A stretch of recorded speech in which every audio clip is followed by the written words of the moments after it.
We are now into the first few days of Meta's full block of Canadian news on its social media platforms. And many in Canadian media outlets, they're wondering about the short and long-term effects of this ban and whether more tech giants are going to follow suit. Joining us live for this discussion is Michael Geist. He's the Canada Research Chair in Internet and E-commerce Law at the University of Ottawa. Good morning to you, Michael. I'm just wondering just how big of a deal is this? Because I think a lot of people on Facebook might just be noticing now that, hey, I can't see that news. Oh, I think it's big. I think the government underestimated the impact of its legislation. They were warned that this was a likely outcome, and they frankly chose to ignore the warnings by creating a law that mandates payments for links. I'm not talking about instances where Facebook would copy full text of articles. In this instance, it's often publishers posting content to Facebook or broadcasters doing the same. And the referral traffic would now have to be paid for by Facebook. And so that's why Facebook or Meta has said, listen, if that's the price, if we have to pay for linking, we're going to simply stop all these links altogether. And of course, we know that there are many publishers that rely on that traffic. As much as 30% of traffic for some publishers comes from social media. So the impact for them is going to be big. And of course, for Canadians that use that service to discover news, they're going to find that it's simply not on the platform. I can't tell you how many times I hear from people who say, hey, did you see the news? I saw this thing on Facebook. So it definitely is a huge resource that now Canadians are missing out on. You've called this a lose-lose-lose situation. Why's that?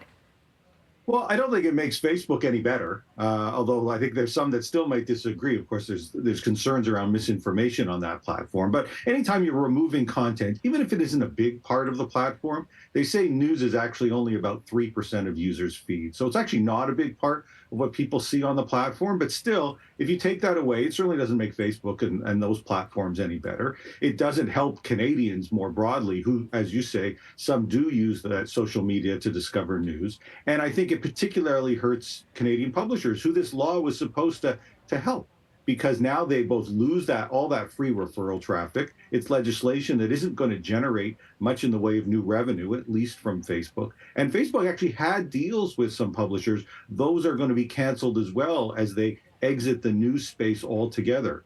And so everybody loses here. And I think in fairness, we've got to say it's a government that was warned, as I say, that these were real possibilities. And yet it largely kind of shrugged its shoulders and said, well, it's a business choice. We don't really think they're going to do that. And one thinks that they should have taken, I think, some of this a bit more seriously, because, as you say, we're starting to see the implications of this roll out for a lot of those users. We saw something similar to this play out in Australia. Is there a fair comparison there? I don't think there is. And you're right. There are a lot of people that have said, well, isn't this just going to be Australia all over again and the companies will cave? There are differences in the law, differences that in Australia allowed the Australian government to try to negotiate with a company like Facebook or Meta to try to find a way, some compromise. There's less space for that in the Canadian law, so less room for that kind of discussion.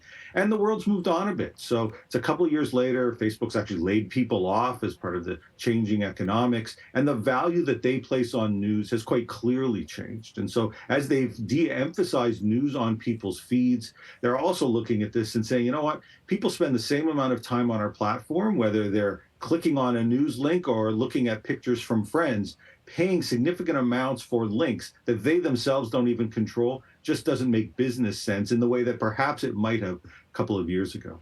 Of course, this is big business for Canadian news publishers and broadcasters. They're calling on Canada's Competition Bureau to investigate Meta.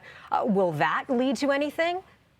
Yeah, I don't think it will. You're right. They have filed a complaint with the competition commissioner, but it's a pretty tough case to make. So, for example, they're trying in their brief, they argue that Facebook has significant control over the news industry in Canada, which strikes me as a bit fanciful, if we're honest about it. Facebook or social media isn't even the most important referral service. It's an important one to be sure, but it's not the most important referral service for these sites. Search is. And of course, you hope that many of these sites are getting people coming directly to them, which many have been encouraging.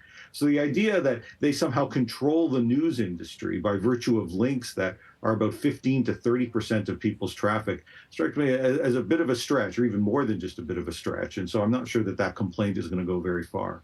Michael, we're running out of time, but I want to know where you think this is headed next. How long is it going to be until we could see that news pop up back again on Facebook? I gotta say, I don't think it's coming back. I don't think that they're all that interested in news. And I think the fact that the Canadian government took this position kind of forced their hand. And I don't really see a road back. The next big thing, though, is what happens with Google, because they're also subject to the legislation. They haven't started blocking yet. They're trying to find some sort of compromise with the government. But if they can't find a compromise there, then we're talking about search results more broadly. And I have to say the impact would be enormous. I appreciate your insight. That's Michael Geist from the University of Ottawa joining us this morning, talking about the latest with Meta and news. While you're not seeing it on your feeds right now, we appreciate you weighing in.